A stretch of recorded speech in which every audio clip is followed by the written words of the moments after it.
A person who thinks all the time has nothing to think about except thoughts. So, he loses touch with reality and lives in a world of illusions. By thoughts, I mean specifically chatter in the skull. Did I go to art school? And more importantly, should you? I went to 2 art schools, a big public school in-state for my BFA and a pricey private school out-of-state for my MFA. I had a positive experience in both schools. Both of my degrees are in printmaking and book arts, and I'd say that my education was loosely divided into learning practical techniques in undergrad, like how to operate a printing press, bind books, and use color, versus learning conceptual techniques in grad school, like how to tell better stories, connect narrative and structure, and do research for art. Everything I've shown in this video so far has been work I made in undergrad. You can see suggestions of larger narratives behind the work, but they don't really go anywhere or mean anything. That's why I decided to get my master's degree, to improve my storytelling abilities. Everything I show from here on out are things I made in grad school. The most important things that art schools can offer aren't studios and instruction, though. They're community and structure. Of course, a supportive and passionate community and the discipline and structure needed to make work consistently are things you can find outside a formal educational environment, and nobody's buying art based on whether the artist has a degree. Art school packages those things up nicely for you: studios, instruction, community, and structure. But if you can assemble them yourself using, say, the internet and community arts centers, you might seriously consider spending the money that art school would cost on establishing a healthy financial life and making art. I got very hefty scholarships to both schools I went to, the first one based on high school grades and going to school in-state, and the second one based on the portfolio I applied with. Even so, paying for the remaining tuition, not to mention art supplies and basic living expenses, wiped out all the money I had saved from the various jobs I'd held throughout my life, and my parents helped me pay for both. So while I don't have any real student loan debt, I'm still paying my parents back 6 years later. So is art school worth it? It was for me, and I think if you can escape financially unscathed, it might be for you too. But if going to art school means taking on crippling student loans, I would urge you to do some research to find out if you can accomplish the same goals with much cheaper resources. Let's make another candy mop cause they're the best.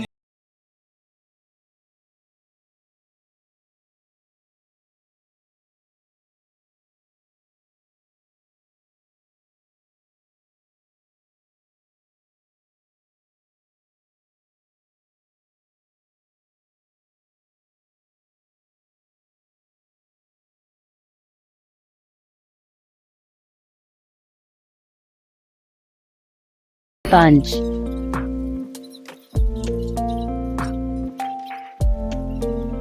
Copy what I do.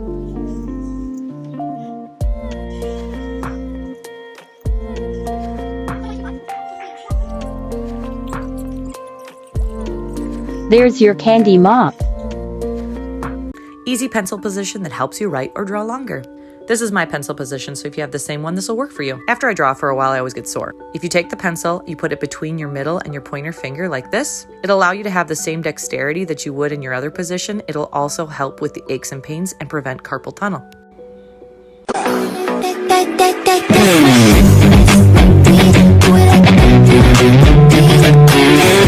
Dollar Store Bingo Dabber Part 1.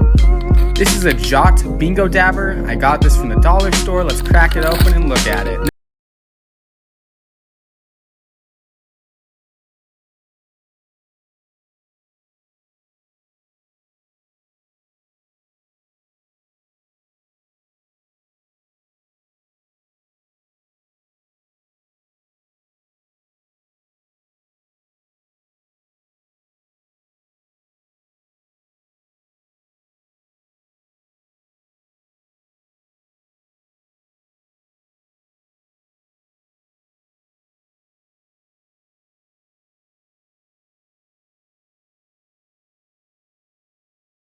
Give it a new tip. Grew up in the French court, wee bonjour, life was a chore, so she set sail. 1522 came straight to the UK, all the British dudes lame. Epic fail. I wanna dance and sing. Politics, not my thing.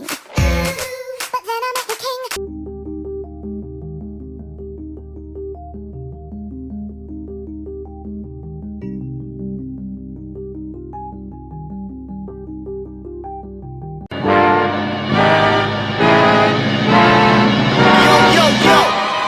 Shut your mouth, I'ma shut it for you, punk!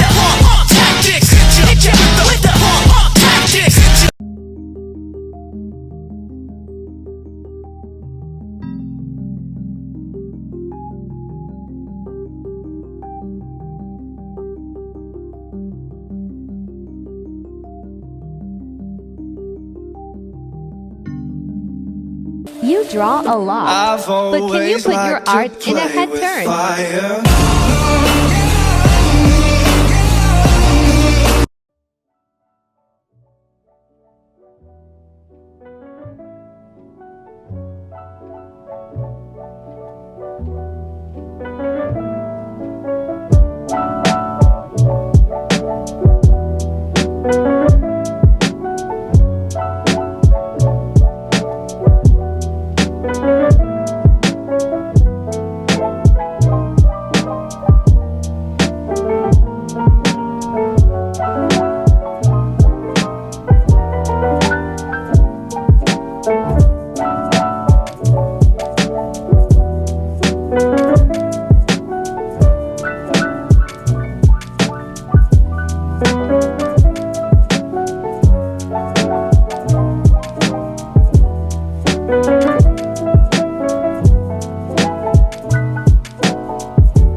Here's a couple reasons why sketchbooks are so important. Also, this doesn't just apply to artists, I think this can apply to anyone.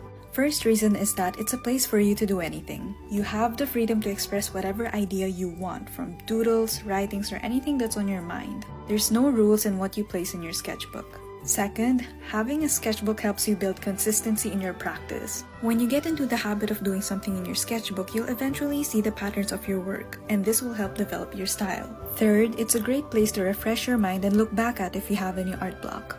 So if you haven't gotten a sketchbook or drawn in your sketchbook yet, this is definitely your sign to do it. How to get art commissions if you have 0 followers. Do not overload the first page of your commission sheet. You need to stand out because nobody knows you. You only have 2 to 3 seconds to get someone's attention. Clients only care about 2 things: art style and price. Try this. Say that you are open, big sign of price, and then your art. Canva for template. That's one tip. Follow me if you want commissions. I have some advice for artists that are just starting out. Not really technical advice, but more like relationship with your art advice. Do not get into the habit of talking yourself out of every idea you have. As you grow in your skill and your taste improves, you might become a harsher judge of your own work and ideas. You might think things like, that's a bad idea, no one wants to see that, or someone else is doing it better. I cannot stress this enough, let yourself explore the idea anyway, at least a little bit. This could be a sketch, a few thumbnails, anything. When you respect your own ideas as viable and worthwhile, you'll cultivate a mindset that will allow you to keep thinking creatively. As an analogy, imagine your mind is a garden and plants are ideas. To start, you have no idea what type of seeds were planted. If you assume everything that sprouts is a weed and rip it up to leave room for flowers to grow, you might eventually find that you've ripped up both the weeds and the flowers and you're left with an empty plot of dirt. And you'll have to take time to plant more seeds. If you let an idea grow, it will eventually become clear what is a flower and what is a weed. And in fact, you might find that the weed sometimes turns into something cool and unique that you didn't expect. So if you're watching this video, I want you to take it as permission to go explore that quote-unquote bad idea that you shelved. In the end, you might still not like it, but your soul will appreciate the fact that you gave it a chance. And even if it's just a little bit, your creativity will heal. Okay, circle. And then guidelines I'm not even gonna use. Start to build the jaw.